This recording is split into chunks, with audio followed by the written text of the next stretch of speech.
Iran में महंगाई और खराब अर्थव्यवस्था के खिलाफ शुरू हुए विरोध प्रदर्शन अब एक हिंसक जन आंदोलन का रूप ले चुके हैं। इसी बीच व्हाइट हाउस और अमेरिकी खुफिया एजेंसियों के बीच एक ऐसी रिपोर्ट को लेकर तनाव चरम पर है जो ईरान के भविष्य और अमेरिकी रणनीति पर सवाल खड़े करती है। सूत्रों के मुताबिक CIA और अन्य खुफिया एजेंसियों ने राष्ट्रपति ट्रंप को एक गोपनीय आकलन सौंपा है। रिपोर्ट में कहा गया है कि ईरान का सुरक्षा तंत्र अभी भी पूरी तरह से संगठित है और वर्तमान प्रदर्शनों में कोई केंद्रीय नेतृत्व नहीं है जो खामेनेई सरकार को उखाड़ फेंकने के लिए आवश्यक राजनीतिक ढांचा प्रदान कर सके।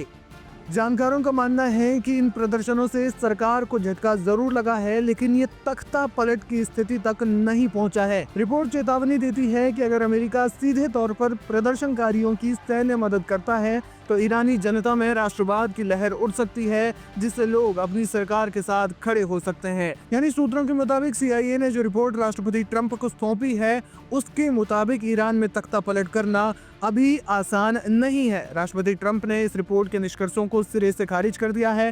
ट्रंप का मानना है कि उनकी मैक्सिमम प्रेशर नीति और जून 2025 में ईरान के परमाणु केंद्रों पर किए गए हमलों ने शासन की कमर तोड़ दी है। ट्रंप प्रशासन का तर्क है कि जिस तरह हाल ही में वेनेजुएला में सत्ता परिवर्तन हुआ वैसा ही ईरान में भी संभव है।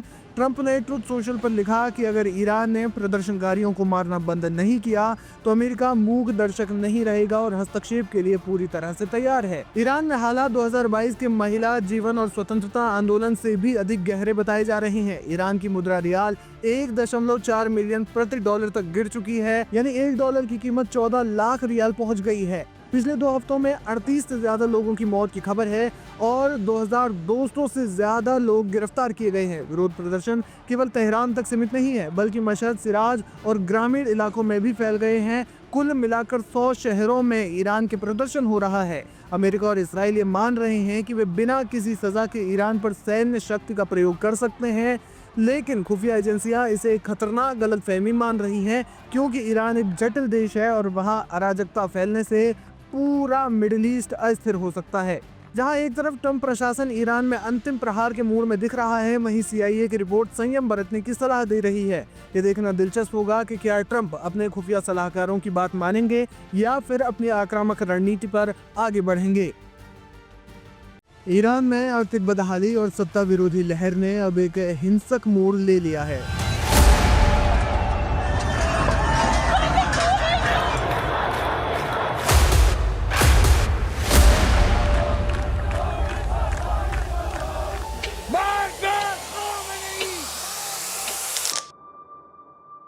राजधानी तेहरान सहित देश के 100 से ज्यादा शहरों में जारी विरोध प्रदर्शनों के बीच प्रदर्शनकारियों ने तेहरान के तजरीश चौक स्थित ऐतिहासिक और पवित्र इमामजादे सालेह मस्जिद को निशाना बनाया। 8वें शिया इमाम के भाई की दरगाह पर हुआ हमला इस बात का संकेत है कि जनता का गुस्सा अब धार्मिक प्रतीकों और शासन की जड़ों तक पहुंच चुका है।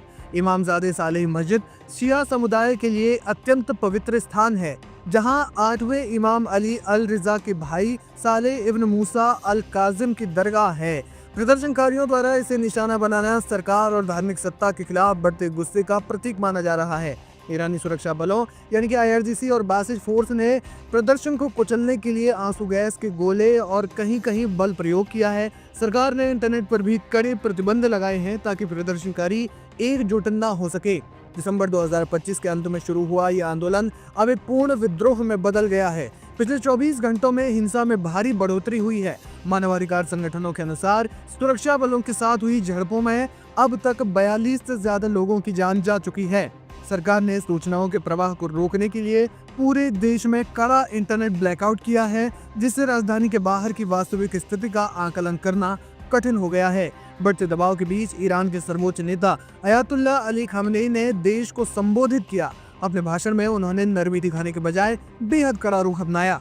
खामेनेई ने इन प्रदर्शनों को अमेरिका और इसराइल द्वारा प्रायोजित हाइब्रिड वॉर करार दिया। उन्होंने कहा कि प्रदर्शनकारी आम नागरिक नहीं बल्कि विदेशी शक्तियों के भारे के टट्टू हैं। खामेनेई ने अमेरिकी राष्ट्रपति डोनाल्ड ट्रंप पर तीखा प्रहार करते हुए कहा कि ट्रंप के हाथ ईरानियों के खून से रंगे हैं। खामेनेई ने भविष्यवाणी की कि जिस तरह रेजा शाह पहलवी का पतन हुआ, उसी तरह ट्रंप का अंत भी निश्चित है।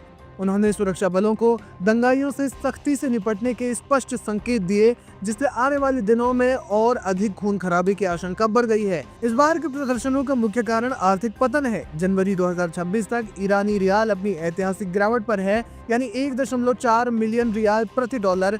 ये मतलब कि $1 का मूल्य 14 लाख ईरानी रियाल हो गया है और मुद्रास्फीति की दर 48% के पार पहुंच गई है। लोग बुनियादी राशन और दवाइयों की कमी से जूझ रहे हैं, जिसने जनता को सड़कों पर उतरने के लिए मजबूर कर दिया है।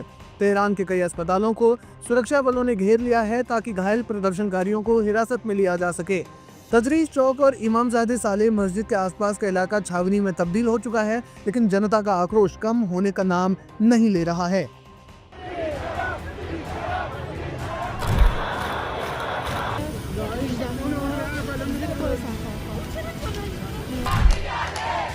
ईरान एक बार फिर सुलग रहा है।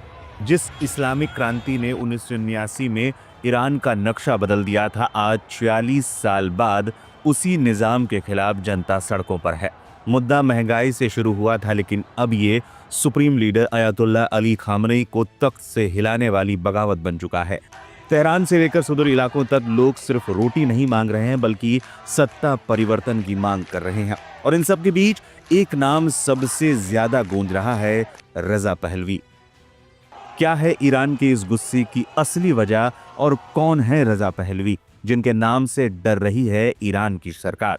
ईरान में पिछले 13 दिनों से चल रहा प्रदर्शन अब हिंसक रूप ले चुका है।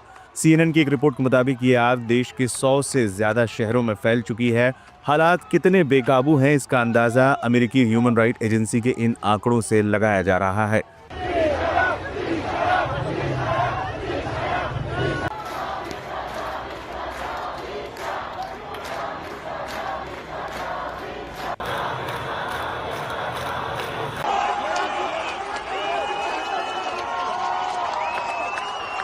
भयावह हो रहे हैं हालात। अब तक 45 लोगों की मौत, जिनमें 8 बच्चे शामिल। हिंसा के दौरान 2270 से ज्यादा लोग हिरासत में लिए गए। एक पुलिस अधिकारी की चाकू मारकर हत्या कर दी गई।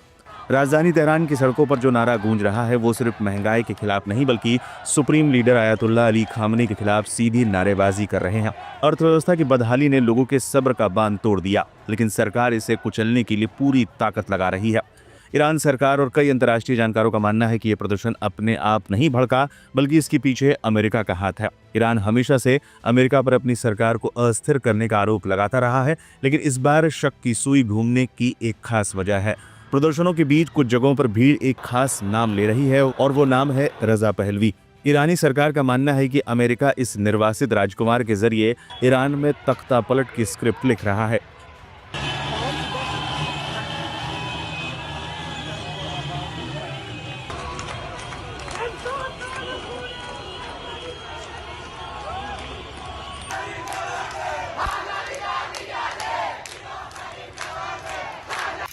कौन है रजा पहलवी?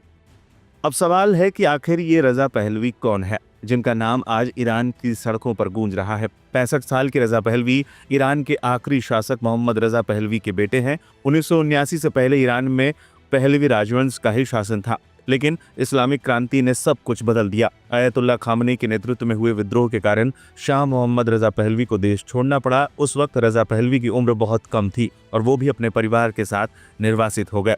रजा पहलवी को उनके समर्थक क्राउन प्रिंस मानते हैं। पिछले 46 सालों से वो अपने परिवार के साथ देश से बाहर हैं, लेकिन अमेरिका के साथ उनके रिश्ते बेहद मजबूत माने जाते हैं। एक तरफ जहां अयातुल्लाह अली खामनेई अमेरिका को अपना सबसे बड़ा दुश्मन मानते हैं, वहीं रजा पहलवी का परिवार अमेरिका का काफी करीबी रहा है। यही वजह है कि जब प्रदर्शनकारी रजा पहलवी का नाम लेते हैं तो ईरानी सरकार को इसके पीछे विदेशी साजिश नजर आती है।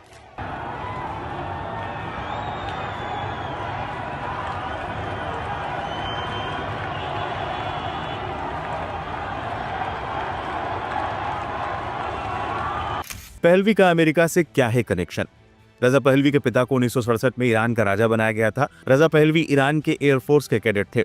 फिर जब परिवार को ईरान से निकलना पड़ा तो उन्होंने अमेरिका में ही पायलट के तौर पर ट्रेनिंग ली थी। पश्चिमी मूल्यों में पला बढ़ा ये परिवार ईरान में उदारवादी विचारों वाली सत्ता लाने का समर्थक रहा है। हालांकि बीते 45 सालों से ये परिवार ईरान से बाहर ही रहा है। अब जब रजा पहलवी के नाम पर नारे लग रहे हैं तो ये सवाल उठने लगे हैं कि क्या करीब 5 दशक बाद ईरान में फिर से सत्ता परिवर्तन की स्थिति बन सकती है।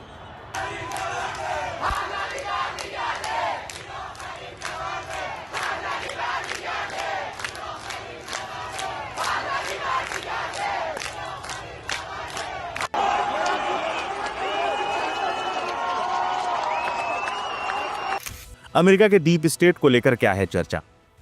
अमेरिका के डीप स्टेट को लेकर दुनिया भर में चर्चाएं हो रही हैं। कहा जाता है कि अमेरिका ही दुनिया के कई देशों में ये तय करने की कोशिश करता है कि कौन सत्ता में रहे और कौन नहीं। इसके लिए वो अक्सर पॉलिटिकल वॉरफेयर का इस्तेमाल भी करता है और इसकी मदद से वो अपने खिलाफ जा रही सत्ताओं के विरुद्ध आंतरिक तौर पर असंतोष पैदा करने का प्रयास करता है। इसके बाद फेरबदल की स्थिति में ऐसे किसी नेता को सत्ता पर लाने के लिए माहौल तैयार करता है जो उसकी नीतियों का समर्थक हो। ऐसा बांग्लादेश, वेनेजुएला, अफगानिस्तान, इराक और सीरिया तक में देखा जाता रहा है। ईरान में महंगाई के खिलाफ शुरू हुई ये लड़ाई अब इस्लामिक रिपब्लिक बनाम राजशाही की वापसी की बहस पर बदलती दिख रही है। क्या 46 साल पुराना खामनेई का शासन वाकई खतरे में है या फिर सरकार एक बार फिर ताकत के दम पर इन आवाजों को दबा देगी? ये सब आने वाला वक्त ही बताएगा।